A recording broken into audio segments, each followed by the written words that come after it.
नमस्कार. ठरलं तर मग या मालिकेच्या आजच्या भागामध्ये काय होणार आहे ते आपण पाहू. सुरुवातीलाच आपण पाहतो की तन्वीच्या हातावर मेहंदी अजिबात रंगलेली नसते. तन्वी जोरजोरात ओरडत खाली येते. ती सर्वांना तिचे हात दाखवत बोलते, बघा माझ्या हातावर काहीच मेहंदी रंगली नाहीये. पूर्णाजी बोलते, हे असं कसं झालं? मेहंदी तर रंगायला पाहिजे होती. बाकीच्यांच्या हातावर मेहंदी रंगली, हिच्याच हातावर कशी काय मेहंदी नाही रंगली? अस्मी मध्येच बोलते, अर्जुनचं तर हिच्यावर प्रेमच नाहीये. तन्वी, तुला जास्त प्रयत्न करावे लागतील. तन्वीला त्या विद्याचा खूप राग आलेला. तन्वी रागातच विद्याला शोधत बाहेर जाते. बाहेर रविराज विद्याला पैसे देतात आणि बोलतात, तू खूप छान मेहंदी काढलीस, जा आता तू. एवढ्यात तन्वी बाहेर येते. ती विद्याजवळ येते आणि विद्याच्या खाडकन मुस्कानात मारते. ती विद्याला विचारते की काय घातलं होतंस मेहंदीत? माझी मेहंदी कशी काय रंगली नाही?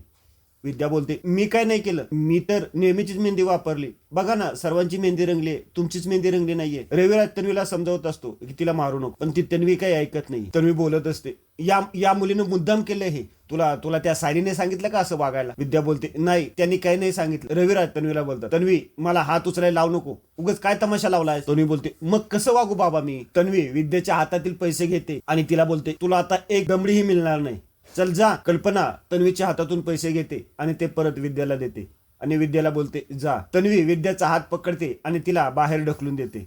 विद्या खाली पडते. रविराज तन्वीच्या हाताला धरतात आणि तिला घरात ओढत घेऊन जातात. पुढे आपण पाहतो की विद्या सायली जवळ येते आणि सायलीला घडलेला प्रकार सर्व सांगते. सायली बोलते, या तन्वीला तर अद्दल आता घडवलीच पाहिजे, ही काय वागायची पद्धत आहे? इकडे अर्जुनला सायलीची खूप आठवण येत असते. तो त्याच्या हाताकडे बघत बोलत असतो, माझ्या हातावर दुसऱ्या कोणाचंच नाव रंगणार नाहीये मिसेस सायली. आणि तो स्वतःशीच बोलत तसाच खुर्चीवर झोपून जातो. इकडे दडत दडत सायली अर्जुनच्या घरी येते. सायलीला तिथं आल्यानंतर घडलेल्या सर्व गोष्टी आठवतात. सायली कशी तरी अर्जुनच्या खिडकीमध्ये येते. ती बघते तर अर्जुन खुर्चीवर बसलेला असतो. ती तिथूनच बोलत असते, अहो मला तुमच्याशी खूप महत्वाचं बोलायचंय. मी तुमचं लग्न प्रियाशी होऊ देणार नाही. आपलं नातं कोणीच तोडू शकत नाही. एवढ्यात प्रिया सायलीला बघते की सायली अर्जुनशी खिडकीतून बोलत असते. प्रिया तिथे येऊन सायलीला खाली पाडते आणि सायलीला बोलते, हद्दच केलीस तू आता, चोरून आलीस आमच्या घरात. प्रिया जोरजोरात सायलीला ओरडत, लाज नाही वाटत तुला? तुला हिथून हकलून दिले ना, मग परत काय येते इथं अशी लोचटासारखी? सायली बोलते, आवाज खाली कर प्रिया, माझी माणसं झोपलेली आहेत आणि तुझ्या ह्या अशा वागण्याने मला त्यांना त्रास झालेला चालणार नाही. प्रिया बोलते, कुठली तुझी माणसं? विसर आता सगळ्या सुभेदारांना. आणि आता माझ्या अर्जुनच्या जवळ जर फिरकण्याचा प्रयत्न केलास ना तर माझ्यासारखी वाईट कोणी नाही. सायली बोलते, एक मिनिट हात बघू.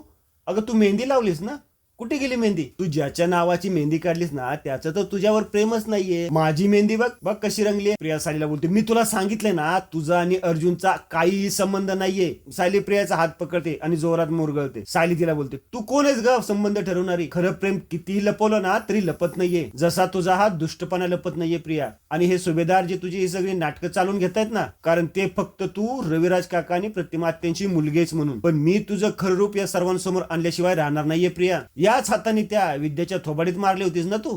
अगं तुझी मेहंदी रंगली नाही यात तिचा काय दोष होता?